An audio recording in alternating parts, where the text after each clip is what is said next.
It's time for the Hockey Minute, your source for all of today's hockey news with some opinion. Strap in for the fastest news in the NHL. This episode is proudly brought to you by fucking nobody. We don't have any sponsors. Now, here's your hosts, Brandon and Ryan. And here we are. Welcome back to another edition of the Hockey Minute. I am your host, Brandon. With me, as always, my co-host, Ryan. Ryan, how you doing, man? I'm doing really good, actually. I'm very excited. A friend of mine painted me something called an abstract, which makes me feel very educated. It hangs above my bed. So before I go to bed every day, I feel like a learned man. How about you? Do you have anything in your house or any hobbies that just make you feel way more cultured than you really are? Oh, buddy. My dad has always told me if you're the smartest man in the room, you're in the wrong room. Well, I've never found the right room to be in, so I don't think that's really been a struggle for me. Well, we got a good guest on today. A ton of research that blew my mind. Yeah, absolutely. So we have Marc, who's a staff writer and researcher for the Hockey Minute. He's also got a blog at marcusbender.ca.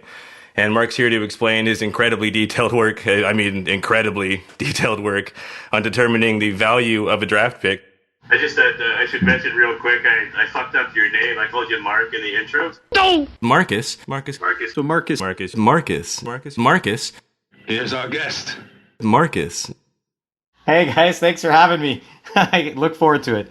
Absolutely. So can you just maybe start by walking us through your process for how you sorted this all out? All right, so this lockdown, we had a lot of extra time on our hands. So I tried to answer the age-old question of what is the value of an NHL draft pick? So I thought this could be kind of, valuable information for an NHL team. For example, when should you trade a pick? What kind of players should you expect in return? And what are the value of first-round picks versus other rounds? So that's what I looked at. As you said, it's very detailed. You were talking about do you have any special talents or anything like that? Well, I'm really good at looking at spreadsheets for a long period of time. So I analyzed 30 years of drafts between 1979 and 2008. So that's a total of 7,473 players I looked at. Man, does your wife ever stop you?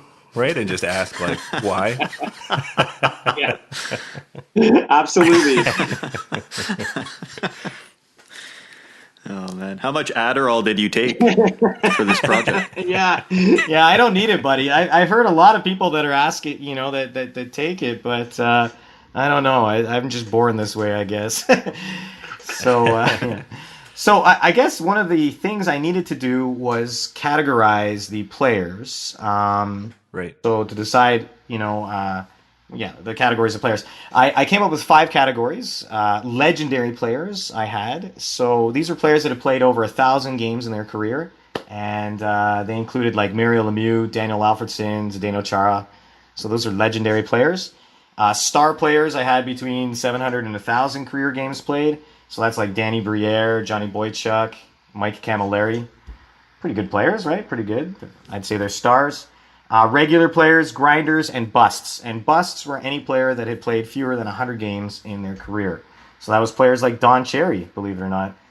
Chris Beckford-Sue and Massi Margie Mackey. Never heard of him. He's my favorite player. Marcus, I just wanted to ask you a quick question. When it comes to the legendary players and that designation, did you find any players with your methodology that turned out as the legendary, but you wouldn't necessarily categorize them kind of with the eye test if you just looked at their career? I can't think of one off the top of my head, but there must be some mediocre players that hit 1,000 games. Yeah, unfortunately, it's not the best sort of methodology, I think, to categorize the value of a player. There were lots of players that had played over 1,000 games, that probably we've never heard of. But generally speaking, over 1,000 games really did mean they were sort of a legendary player. You got a lot of players like Lyle Odeline and, Rob Blake. These kind of players that you wouldn't necessarily name off the top of your head, but are very valuable to a team. And you would never tell them they weren't legendary to their face. No, yeah, exactly. Yeah, they're usually the bruisers, So So what I found, the first thing that I found that might be surprising is that 74% of all drafted players in the NHL end up being busts. So that's like basically 3/4 of all players drafted never play more than 100 games in the NHL. So that's kind of surprising. That means that the NHL draft is like a loss expectation. It means most of the time you're going to be missing on your picks. It's like, imagine if a magician is in front of you with a deck of cards and they say pick a card, any card. And if you pick a diamond, a heart, or a club, it's worth basically nothing. That's pretty amazing. So then, from there, only 3.4% of players get this legendary status. So that means in any given draft year, there's about 217 players chosen. That means only 6 or maybe 7 of these players will go on to play over 1,000 games in the NHL, which is really surprising. That means 1,000 games in the NHL is, I think quite a standard of a player with longevity, right? With value. Right, that's almost one of those. It's almost one of those intangibles that people don't really pay enough attention to. But the ability to stay healthy through the duration of an entire career is obviously, as you're showing, quite rare. Exactly. Like if you think about it, like a player like Chris Phillips, for the Ottawa Senators, he played over 1,000 games. And he's actually been quite an effective player. I mean, he's a boring player. We never really talk about him. Right. But he's the kind of player that will bring those intangibles. Experience, solid, hard line defense, shut down D. So he'll bring it. You need these kinds of players to win a Stanley Cup. One thing I noticed also about my research is there's a big drop-off after the first round. So first round draft picks are kind of valuable, but after the first round, they really drop off a cliff. In fact, 88.8% of the time, teams will end up drafting a bust after the first round. It's almost 90% of the time players don't amount to anything after the first round. Hey, just curious if you checked where the busts were positioned, like where the most busts were weighted in the first round, like were they in the last 20 picks, like how many of the first 10 picks end up being busts? No, it kind of the whole first round usually performs pretty well. Yes, of course the top 10 is good, but through all the drafts I looked at, the whole first round, the first 20 to 30 players usually are quite solid players. So I think what that says to me is I think the NHL has a good beat on probably the top 30 to maybe 50 players that are coming up that are available that draft year. But after that, they're really in the dark. They're basically throwing darts at a board, backwards, standing on one foot, drinking a beer. Wow. Yeah, so imagine a bag of Skittles, okay? You have 186 Skittles in it, okay? Only 3 of these will be red Skittles, which are the legends. So of 186, only 3 of them are going to be legends, whereas 153 of them are going to be purple, which is a bust. So basically, if Skittles is like Taste the Rainbow, the NHL draft is like Taste the Wave of purple mediocrity. Wow. So have you noticed any outliers in terms of teams that seem to perform better than other ones, like whether Detroit really has had a better scouting department, or has it just been luck? Or Yeah, so I analyzed that as well. We'll get to that perfect in a bit. I'll say that to the end if you don't mind. So one thing I did conclude is trading a draft pick outside of the first round to get even an NHL regular is a good deal. If that player that you traded for plays more than 100 games for your club, you basically win the deal. Right. That's pretty amazing.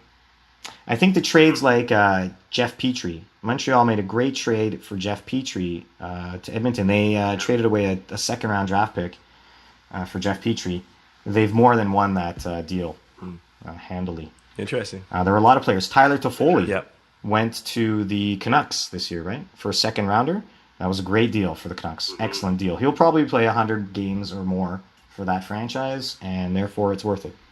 That's interesting. So I wonder if that's how other teams are looking at it when they make these trades. Obviously, they're not going to come out to the public and say it that blatantly, but it makes sense. Yeah, it makes sense. It really does. A lot of the trades this year that happened this year really made a lot of sense, actually, from the research I did.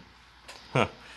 The value of the first round is we can't underestimate that. The value of the first round changes everything. It's basically a 20% chance to get every one of the 5 players, every one of the 5 categories. Huh. So you almost have a 20% chance of getting a legendary player in the first round. You also have it's a 26% chance of getting a bust in the first round. So basically, a first round pick is very valuable. If you trade away a first round pick, you'll want that player to play at least 400 games for your club.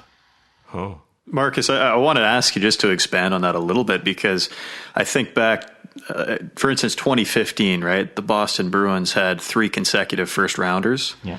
And they picked, some of the names that came after those guys were guys like Matt Barzal, Kyle Connor, Thomas Chabot, Sebastian Aho. Exactly.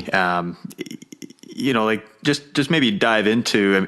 Obviously, it's better to have more than one first rounder, but in your research, did you find any correlation with our teams maybe taking flyers on some guys if they've got more than one first rounder? Or yeah, for sure. So like what you're describing here is called stacking. So if you can get multiple picks in one round, that's a very good idea, because it's kind of like you're kind of like shooting a machine gun, but if you have a few picks in a row, your accuracy becomes better. Just because of the general proximity of those players. So yes, in 2015, that's the famous example. The Boston Bruins had 3 picks in a row, 3 first rounders. They picked Jake DeBrusk and 2 players that look like they're busts. So they really missed. The 3 players right after that, like you said, were Matthew Barzal, Kyle Connor, and Thomas Chabot. So imagine Boston with Barzal, Connor, and Chabot. Yeah. It's another Stanley Cup last year. Yeah, exactly. They'd pretty much be a lock. I mean, they're a pretty good team anyway. But with those 3 players. Now, I've seen it a few times. The Washington Capitals, all the way back in, I believe it was 2007, they had 2 first rounders. Their first one was a bust, but the second one was John Carlson, for example. So even if you have 2 first rounders and you miss with one of them, but you hit with the other, it makes it worth it in the long run, which is why a first-round draft pick is very valuable. Yeah, that was 2008. I remember that draft, actually, because they passed on Eberle, and they drafted a Swedish guy who never came over. So thanks for bringing up old wounds, but I'll live with John Carlson. Yeah, poor you. Only John Carlson, right? Who ended up...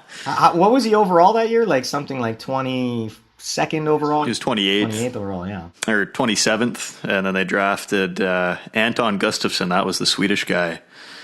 And they drafted him at 21. Jordan Eberle went 22nd, and he was a Canadian junior hero at that point. So I do remember that draft actually quite well. I was convinced that Eberle was going to have the better career than Hall when going into when they were starting, because they started their careers at both basically the same time, right? And I just figured he was so clutch in those World Juniors. I figured there's no way he wouldn't be dominant. He's had an okay career for sure, but it shows why I am where I am, not scouting for the actual NHL teams. Yeah, I hear you. I couldn't believe how low Eberle went in that draft. After his performance at the juniors, I keep hearing, "Can you believe it?" And yes, I can. Hey, Marcus, I just had a quick question for you in regards to ranking the actual draft position. Have you put any work into ranking the number 1 draft pick? Like, can you envision the first overall pick ever being traded again? The first overall pick has been traded, but it wasn't. It was in 1970, I think, was the last time that happened. Yeah, no modern era, right? Like it's exactly. So it's been 50 years. Can you see it happening at all in the future? Or do they just value those picks too highly? Like, how do you put value on a franchise-defining player? Yeah, that's a tricky one, because you never know how the first overall is going to pan out.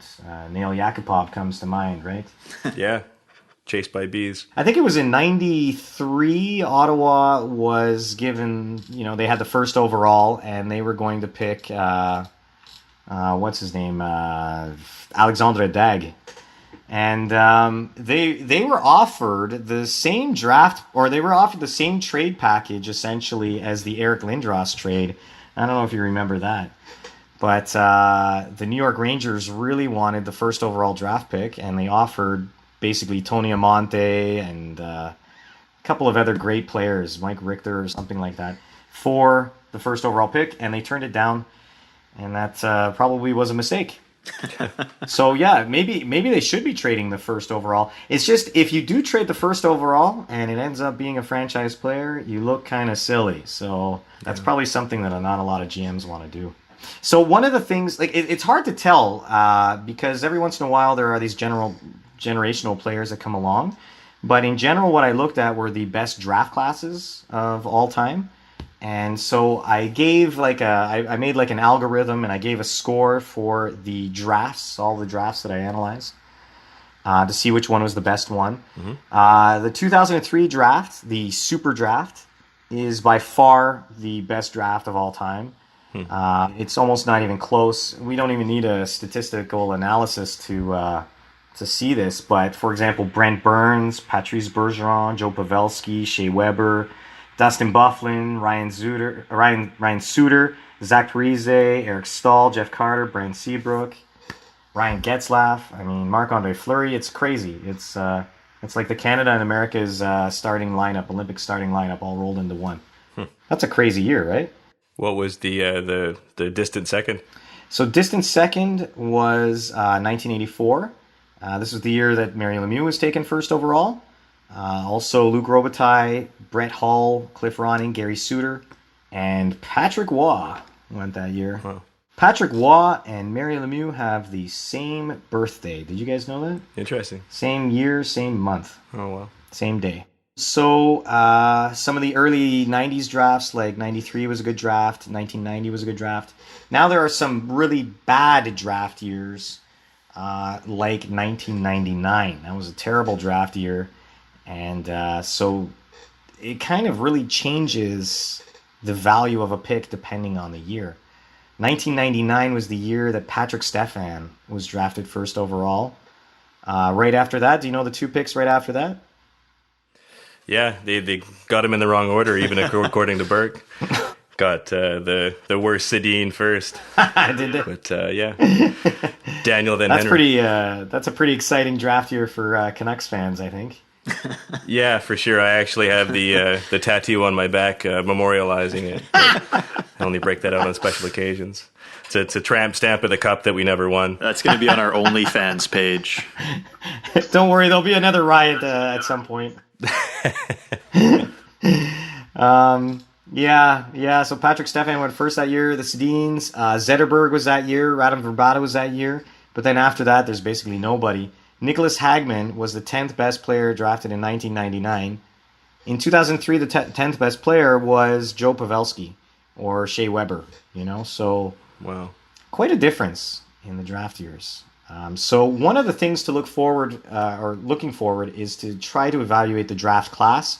I've been told this year, 2020, is a very strong draft class. It's obviously not going to be as strong as 2003, but I've been told it's a good one. So that means Ottawa and Montreal are going to have good teams going forward. So you're basically saying if a team, let's go back to maybe 2012, right? One of the weaker draft classes in recent history. So you're thinking from a GM standpoint, what they need to be doing at the beginning of the year is maybe just to evaluate the strength of the draft class and then decide maybe we do trade our first round pick. Is that kind of the line of thinking there? Or? Exactly. Yeah, that's what I'm thinking. It's hard to evaluate that, obviously, but I think we should probably put draft classes into categories of hotter and colder, and then just try to decide from there. But it is a lot of, unfortunately, we would need more data, like junior statistics, to be able to accurately assess this. Yeah. I have one quick question for you, Marc. Is just about if you've kind of taken this data and then overlaid it over what the draft prospects were going in. So, like, taking Eric Lindros's draft prospects page, should it have existed at the time, and then putting that beside his career, and then making that comparison for the players. Yeah, that was the next step for sure, and I think that's the way that NHL scouts should be looking at players. Right now, they're going all around creation, watching all these players play. They're watching them at the combine. They're doing interviews with them, and all those things are great. But taking a career player comparison is definitely the right way to go. One of the most famous examples is Theron Flurry. I love this example. I can't understand why he was drafted. He was drafted in 1987, 166th overall, which doesn't make any sense, right? Theron Flurry, he has over 1,000 points, 1,000 games played in his career. He is a legendary player, for sure. He's got a Stanley Cup. That year that he was drafted, he finished 5th in his league in the WHL in scoring. He finished 5th just behind Joe Sakic, who went 15th overall in that draft. And even Theron Fleury's line mates, who had 50 points fewer than he did, went before him. And this is kind of... Sorry, 50 or 15? 50, 5-0. He had 50 points less. Oh, Jesus. And went like 30 picks before him. Teams were picking players that never played a game in the NHL before Theron Flurry, even though this guy finished 5th in the league in his scoring, and he was a star in junior. He was absolutely a star.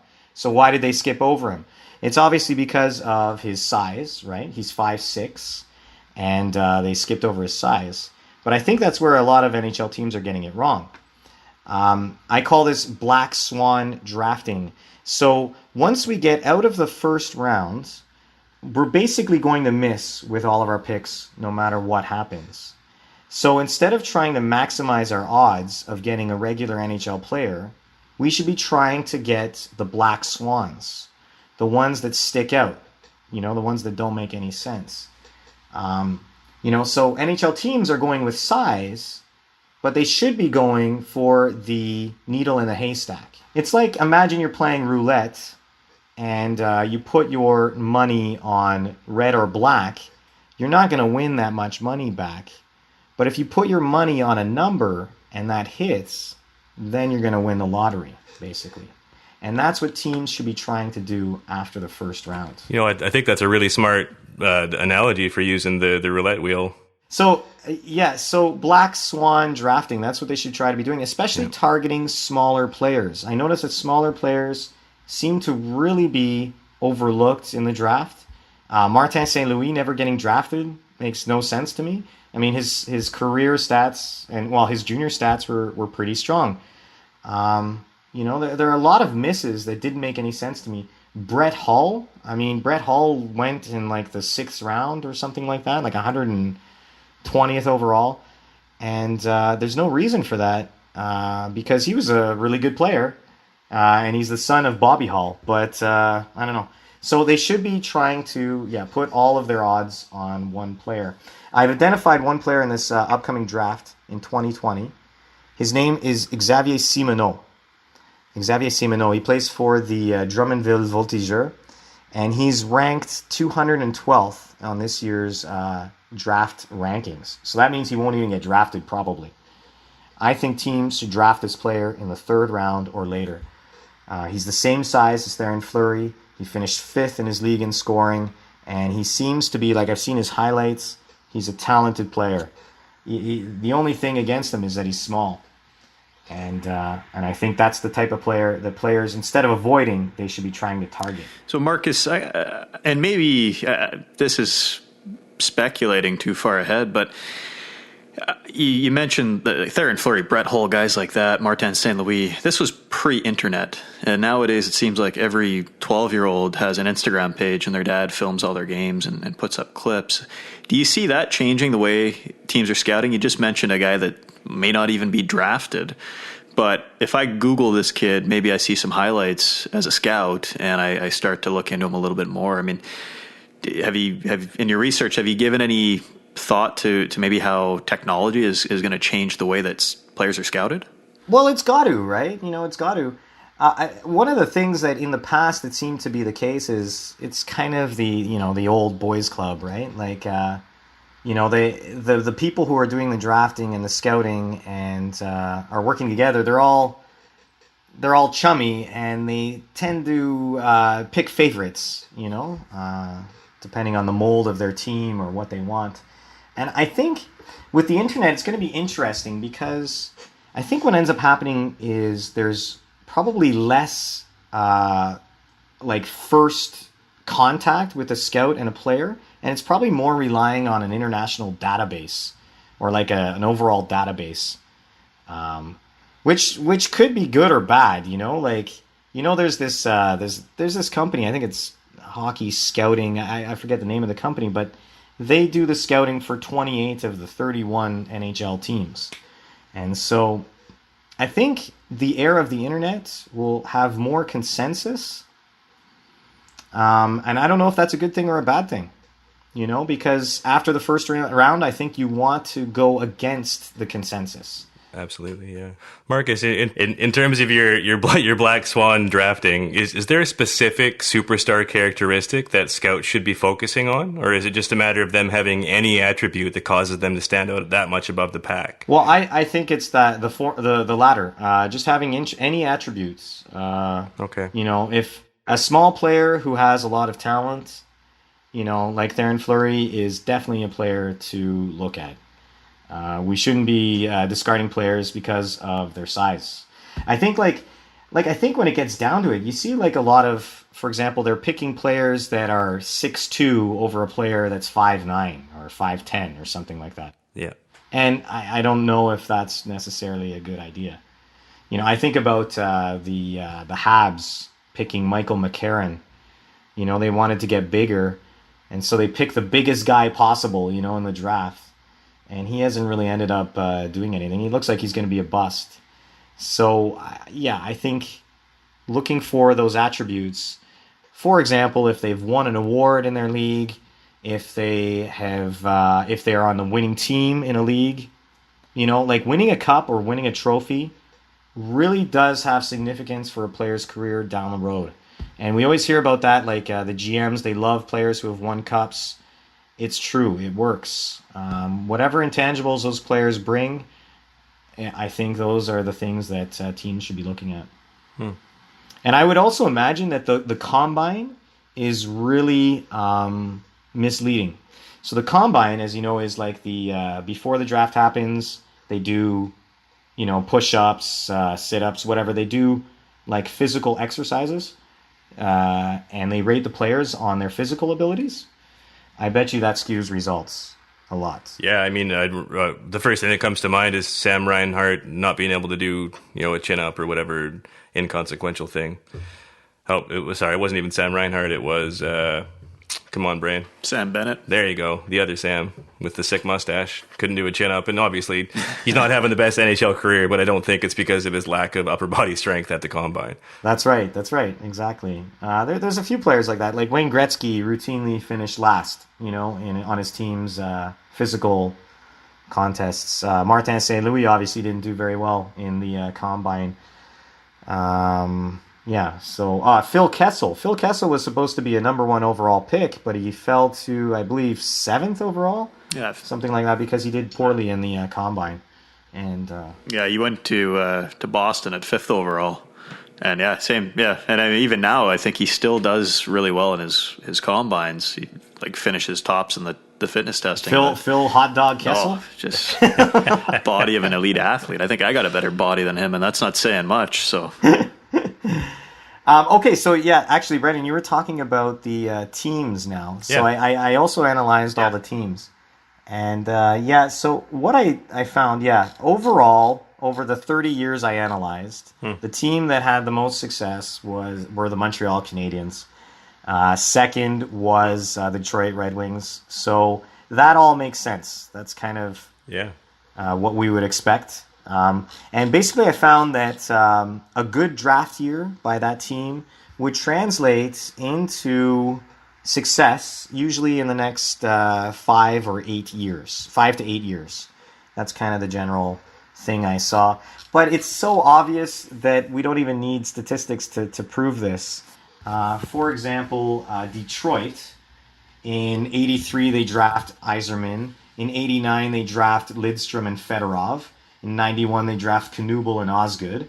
And in 97, 98 they win the Cup. Oh, man. That's so obvious, right? In 98, 99 they draft Datsuk and then Zetterberg.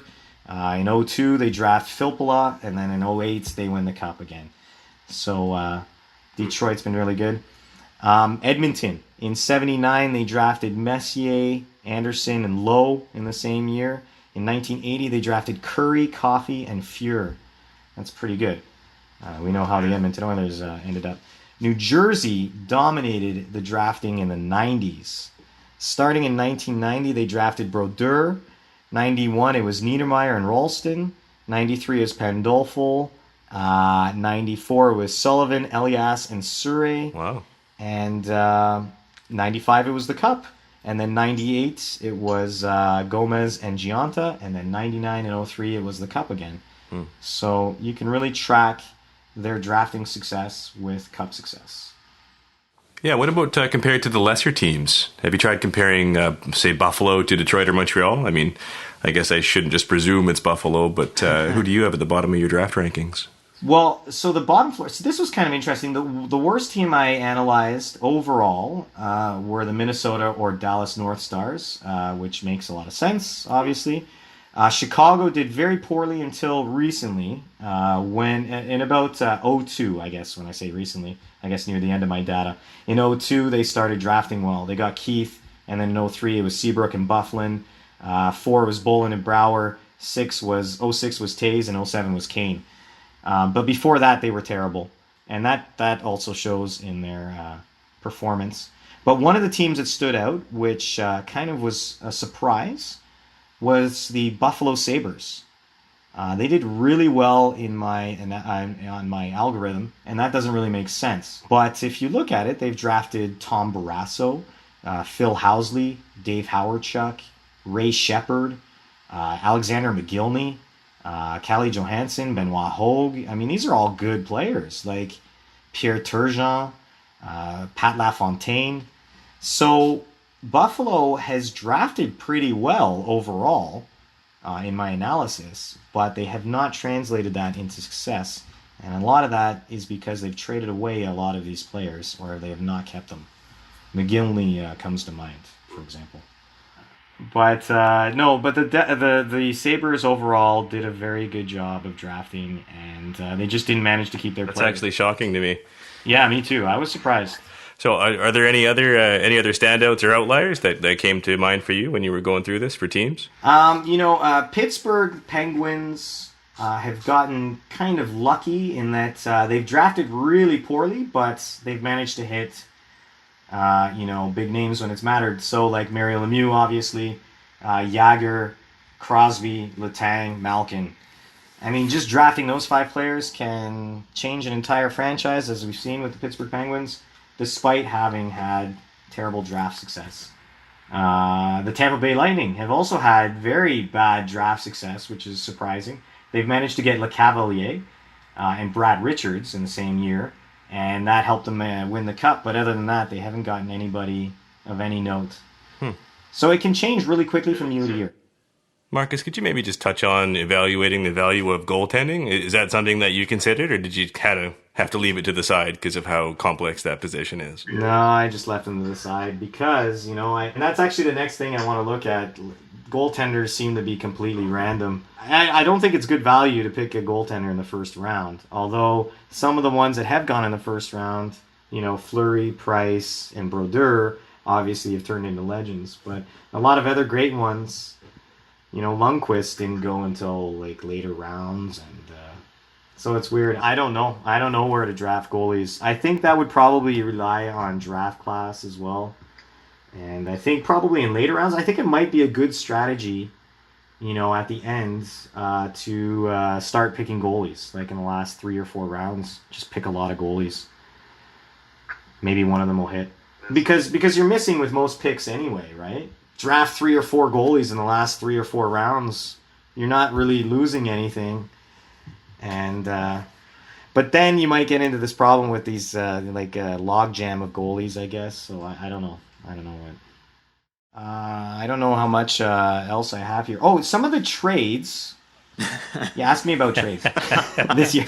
So, Marcus, can you maybe run through a couple of trades first? I mean, obviously, I'm the Vancouver guy, so for me, the first trade that comes to mind last year would be the Canucks trading away the first-round pick for JT Miller. Have you looked at anything like that? Yeah, exactly. So that trade is a great trade for Vancouver, it looks like, because they've traded away basically a 40% chance of getting an equivalent player to JT Miller. So a 40% chance, that basically means they win the trade over the long run, I would say. So good for them, for Vancouver. Looking good for Vancouver. By the way, Vancouver's draft history in the last few years has been very good, which means following all of the other research, they're in for a lot of success going forward. Getting Elias Pettersson and Hughes has obviously been very good. Brandon's almost there, so keep talking. That's it. I'm just looking for the jergens. Okay, so the Taylor Hall trade is a really good trade to analyze. That's one of my favorite trades this year. It's a great trade for both teams. So it was a first-round draft pick and a third-round draft pick for Taylor Hall, but the third-round draft pick was conditional.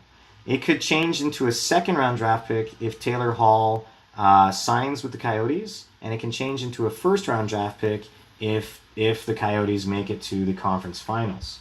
So it could have been 2 firsts.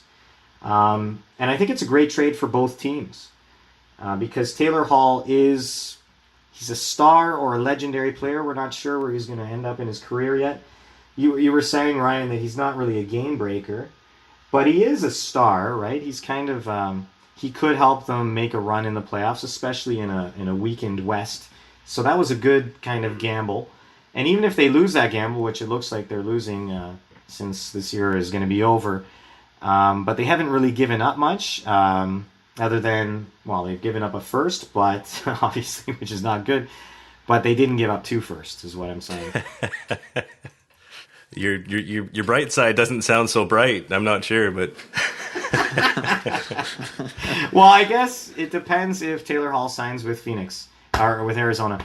I think Arizona should try to sign him to get the maximum value out of that trade because he'll probably end up playing then another 300, 400 games with them, and it would justify the trade. But if he doesn't sign with them, then I guess you're right. Then I guess it doesn't really make sense.